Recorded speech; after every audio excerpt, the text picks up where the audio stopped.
3 बार revision करेंगे। आपको 3 बार पढ़ना है। ये अब आपको देखना है कि ये 3 बार आप कब पढ़ेंगे, कैसे टाइम निकालेंगे। अब क्या है कि इसमें आप क्लास नोट्स में क्या कीजिएगा कि जैसे हमने भारत के परिचय करके टॉपिक लिया है, उसको पढ़िएगा। पढ़ने के बाद आप उसके बाद जाइएगा प्रिंटेड नोट्स पढ़ने के लिए। अगर क्लास नोट्स पढ़े और प्रिंटेड नोट्स पढ़े, कुछ एक्स्ट्रा कंटेंट मिल गया कुछ, तो आप क्लास नोट्स में उसको ऐड कर लीजिए, तो फिर दोबारा प्रिंटेड नोट्स करने की जरूरत नहीं पड़ेगी। फिर आप एनसीईआरटी उठा लीजिए और एनसीईआरटी में अगर भारत एक परिचय में कुछ एक्स्ट्रा पॉइंट मिल गया तो वो क्लास नोट्स में ऐड कर लीजिए। तो आपका एक मास्टर क्लास नोट्स बन जाएगा या नोट्स बन जाएगा जिसमें क्लास नोट्स है, एनसीईआरटी है और आपको जो प्रिंटेड नोट्स मिला है वो है। तो आपको फिर क्या होगा, उसी कॉपी को आप बार बार पढ़ते रहिए, बार बार पढ़ते रहिए। तो हर एक टॉपिक में यही करेंगे। जैसे हम भारत का भौगोलिक विभाजन पढ़े हैं, तो आपको पहले क्लास नोट्स पर लेना है, फिर क्या करेंगे आप प्रिंटेड नोट्स पढ़ेंगे। प्रिंटेड नोट्स में आप मान लीजिए हिमालय पढ़े, तो अगर कोई एक्स्ट्रा पॉइंट मिल गया तो हिमालय वाले सेगमेंट में उसको ऐड कर लेंगे कॉपी में। फिर एनसीईआरटी पढ़ेंगे, हिमालय पढ़ रहे हैं, अगर हिमालय में कोई एक्स्ट्रा पॉइंट मिल गया एनसीईआरटी में जिसकी संभावना नहीं के बराबर है और मिल गया, तो आप अपने क्लास नोट्स में उसको क्या करेंगे, ऐड कर लेंगे। तो फिर आगे चलकर क्या होगा ना कि आपको बार बार एनसीईआरटी नहीं निकालना होगा, बार बार प्रिंटेड नोट्स नहीं, जब पढ़ना है उस कॉपी को ही पढ़ना है। तो पढ़ना कैसे है ये आप ध्यान रखेंगे कि कैसे पढ़ना है, तीनों को कैसे, यानी कि क्लास नोट्स, प्रिंटेड नोट्स और एनसीईआरटी को कैसे इंटीग्रेट करना है, ये आपको इसी तरीके से हर एक टॉपिक में यही करना है आपको। 2026 वालों के लिए तो सबसे सरल है क्योंकि उनके पास अभी टाइम है, तो आप ये जरूर कीजिएगा। तीसरा क्या है, चौथा कि इसमें भूगोल में कुछ एरिया जो होता है उसमें समसामयिकी क्या होता है, ऐड होता है ना। तो समसामयिकी को आपको क्या करना है, ऐड करते रहना है। जैसे मान लीजिए कि हमने सेमीकंडक्टर उद्योग आपको पढ़ाया, कल को भारत सरकार सेमीकंडक्टर उद्योग के विकास के लिए कुछ और नई नीति लेके आ गई है ना, तो आपको कुछ नहीं करना, पेपर बैकेज से पढ़ना और क्लास नोट्स में वही साइड में लिख लेना है कि 5 पॉइंट हमने लिखाया है, वहीं बगल में अगर स्पेस है तो लिख लीजिए 2 लाइन में कि सरकार ने सेमीकंडक्टर उद्योग को बढ़ावा देने के लिए ये लाया है। आपके क्लास नोट्स का क्या होगा, वैल्यू एडिशन होते जाएगा, वो कभी पुराना नहीं होगा और ये आपको करना पड़ेगा। और ये होगा कैसे, पेपर मैगजीन से, तो वो पढ़ के आपको क्या करना होगा, ऐड करना होगा। जैसे हमने मान लीजिए कि भारत में जल संरक्षण पर कुछ लिखा है, आपको पीडीएफ में समझाए, कल पेपर पढ़े और भारत सरकार का जल संरक्षण पर एक नया नीति आ गया, पढ़े तत्काल कॉपी में ऐड कर लीजिए कि एक नया पॉलिसी आ गया, तो फिर क्या हो गया, आपके नोट्स में वैल्यू एडिशन होते हैं। और ये करना पड़ेगा, अगर आप ये नहीं करेंगे तो आप पीछे छूटते जाएंगे, क्योंकि जो कर लेगा उसमें नयापन आ जाएगा, आपका स्थिर रह जाएगा। तो ये करना होगा, ये ध्यान रखेंगे। तो समसामयिकी को इसमें क्या करना होगा, जोड़ते रहना है, आपको समसामयिकी को जोड़ते रहना है। चौथा क्या है, पांचवा, कि भूगोल को जब भी पढ़ने के लिए बैठिएगा मानचित्र बगल में रखिएगा, है ना, मानचित्र रखिएगा। जैसे कहीं पर क्या है कि कोई स्पेस की जगह की चर्चा हो रही, कोई पर्वत, कोई पठार, तो उसको आप क्या कीजिए, उस पर ध्यान दीजिए। तो फिर क्या होगा, जब हम मानचित्र देखने के लिए जाएंगे तो केवल वही जगह नहीं देखेंगे, थोड़ा सा आसपास के एरिया को भी देख लेते हैं, तो फिर हमारा नॉलेज क्या होगा, चीज़ों पर बढ़ता जाएगा। तो मैप आप जरूर यूज कीजिएगा, बस यही है। इसके बाद आप ये करेंगे कि जब या तो आप टॉपिक वाइज कर सकते हैं या फिर पूरे भूगोल के समाप्त होने पर भी कर सकते हैं। जैसे इंडियन ज्योग्राफी लगभग हो गया है, ऊर्जा रह गया है, आप चिंता मत कीजिएगा, वो हमारी जिम्मेदारी होगा। तो टॉपिक वाइज आप क्या कीजिएगा, या भूगोल के समाप्त होने के बाद PYQS करना है आपको। और ये जो PYQS हो, PT का भी हो और मेंस का भी हो। PYQS जब आप PT करने के लिए जाएंगे, इसमें एक काम और होता है जो करना चाहिए। जब आप PT का PYQS करने जाते हैं ना, तो क्वेश्चन के नीचे में कुछ विश्लेषण लिखा रहता है ना, आप उसको जरूर पढ़िएगा। कई बार क्या होता है, उस विश्लेषण में उपयोगी फैक्ट मिल जाता है, उस उपयोगी पॉइंट मिल जाता है, उसको पढ़ के उसको ऐड कर लीजिए नोट्स में या पेज पर लिख लीजिए। तो क्या होगा ना कि आपको बार बार नोट PYQS भी नहीं देखना पड़ेगा।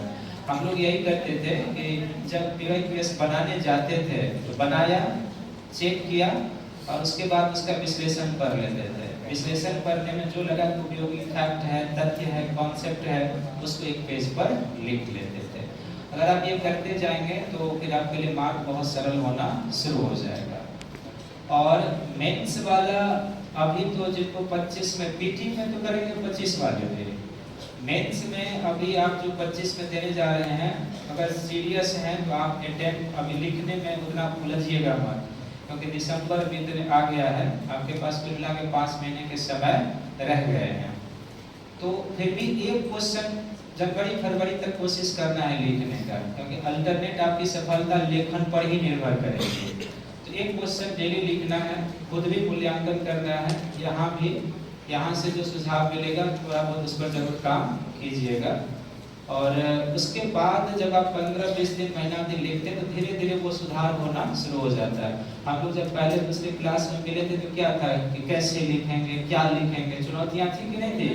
कुछ सुधार हुआ है कि उसमें? कम से कम हमारे कलम टूट जाते हैं ना, हम थोड़ा बहुत लिख तो लेते हैं ना। ये 1 महीने का ही यात्रा है ना, अगर हम 2-3 महीने ऐसे कर लेंगे तो हम अच्छे नहीं हो जाएंगे?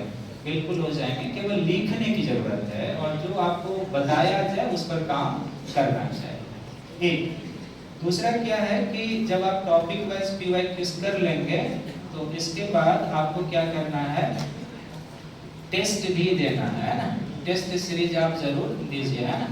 तो टेस्ट सीरीज जरूर ज्वाइन कीजिए। टेस्ट में क्या है, आप जब भी, खासकर आप पीटी का टेस्ट देंगे, जिनको 25 में देना है उनको तो ज्वाइन कर लेना चाहिए थोड़ा बहुत, क्योंकि अब टाइम रह नहीं गया। 26 वाले अभी ना भी करें तो कोई दिक्कत नहीं है, वो अगले साल जून जुलाई या और थोड़ा लेट से जाके कर सकते हैं। लेकिन एक चीज आप हमेशा ध्यान रखिएगा कि पीटी में जब भी टेस्ट दीजिएगा, टेस्ट देना पर्याप्त नहीं है। टेस्ट देने के बाद अगर आपने 3 काम किया तो स्कोर बढ़ेगा, नहीं तो स्कोर 10 का 10 रह जाएगा, चाहे वो CSAT हो या फिर GS हो। पहला काम क्या करना है टेस्ट देने के बाद, कि आपको अपने टेस्ट देने के बाद प्रश्न का और आपका जो परफॉर्मेंस हुआ है उसका विश्लेषण करना है, विश्लेषण करना है। तो दूसरा क्या है, जो गलती हुआ है, टेस्ट देंगे तो गलत तो हुआ है ना, तो जो गलती हुआ उस गलती का हम कारण ढूंढेंगे, है ना, कि भाई हमने जो प्रश्न बनाया उसमें जो गलती हुआ उसका कारण क्या है। तो नॉर्मल जब आप टेस्ट देते हैं ना, तो प्रश्न जब गलती होता है तो 3 ही कारणों से होता है गलती। एक संभव कारण है इसका कि आपको कई बार लगता है कि कंफ्यूजन था, है ना, कहते हैं ना कि यार कंफ्यूजन था, तो कंफ्यूजन। दूसरा होता है कि जानकारी की कमी से, है ना, जानकारी की कमी होती है। और तीसरा होता है कि आप कई बार कुछ तकनीकी गलती कर बैठते हैं, तकनीकी मिस्टेक। तकनीकी मिस्टेक करते कलर करना था B हो गया C, होता है नहीं ऐसा, एक दो ऐसे चले जाते हैं। कंफ्यूजन है, जैसे मान लीजिए 4 स्टेटमेंट था, आप 2 जानते थे 2 नहीं जानते थे, या 2 में लग रहा था कि ये होगा ये होगा। अगर कहीं पर कंफ्यूजन है तो इसका अर्थ है उस टॉपिक को रिवीजन करने की जरूरत है। आप उसको थोड़ा बहुत जानते हैं, फंस इसलिए रहे कि संभव है कि उसकी कॉन्सेप्ट क्लियर नहीं है, तो एक बार उस टॉपिक को 2 बार क्या कर लेना है, रिवाइज कर लेना है।